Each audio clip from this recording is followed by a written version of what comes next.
इसका कर्जा कौन देगा? दिल को छू लेने वाली एक छोटी सी कहानी। बहुत पुराने समय की बात है। एक गांव में एक भले आदमी गंगाराम का देहांत हो गया था। तो जैसे ही उस आदमी के परिवार वाले उसकी अर्थी को श्मशान ले जाने लगे, तभी अचानक एक मोटे ताजे सेठ ने उस अर्थी का एक पांव पकड़ लिया और बोला कि मरने वाले हैं, इस गंगाराम से मैं 2 लाख रुपए कर्जा मांगता हूँ, इसलिए पहले मुझे मेरे पैसे दे दो, तभी मैं इसकी अर्थी को श्मशान ले जाने दूंगा। अब तमाम लोग तमाशा देख रहे थे। तभी उनके तीनों बेटों ने कहा कि हम तुम्हारा कर्जा नहीं देंगे।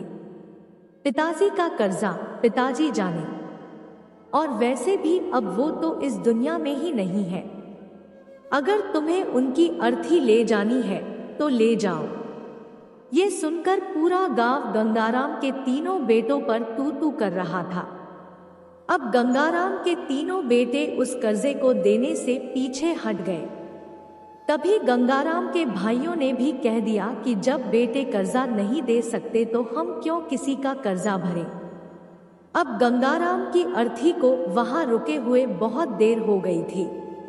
तभी यह बात गंगाराम की इकलौती बेटी तक पहुंच गई।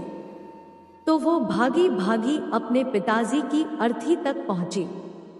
तभी उसने देखा कि उसके पिता की अर्थी का एक पांव किसी बड़े सेठ ने पकड़ रखा था। ये देखते ही उसने आंखों में आंसू लिए। अपना सारा जेवर और जितने भी पैसे उसके पास थे वह उसे दे दिए, और फिर उस सेठ के आगे हाथ जोड़ते हुए यह कहा कि सेठ, अगर ये सब जेवर बेचकर भी आपका कर्जा पूरा न हो पाए तो मैं खुद आपका सारा कर्जा चुकाऊंगी, मगर इस समय मेरे पिताजी की अंतिम यात्रा को मत रोको।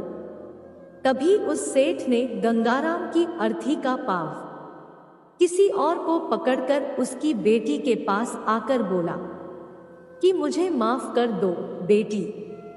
दरअसल बात यह है कि मुझे गंगाराम से 2 लाख लेने नहीं बल्कि देने हैं। गंगाराम ने 3 साल पहले मेरी कुछ मजबूरी पड़ने पर अपनी एक जमीन बेचकर मुझे लाख रुपए दिए थे, और वो इतना भला आदमी था कि मुझसे एक भी रुपया भी याद नहीं ले जा। और आज जब मैं उसके पैसे लौटाने आया हूं तो मुझे खबर मिली कि उनका तो देहांत हो गया, इसलिए मैं बड़ी ही सोच में पड़ गया कि अब ये रुपए मैं किसको दूं।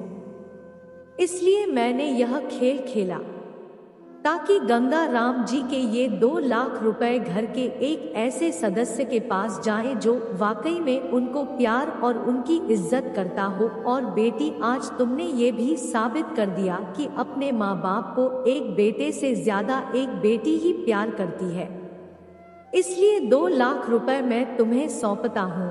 काश तुम जैसी बेटी हर घर में हो जो अपने पिता की इतनी इज्जत करती है। ये सब देखकर गंगाराम के बेटे और भाई का सिर शर्म से नीचे झुक गया।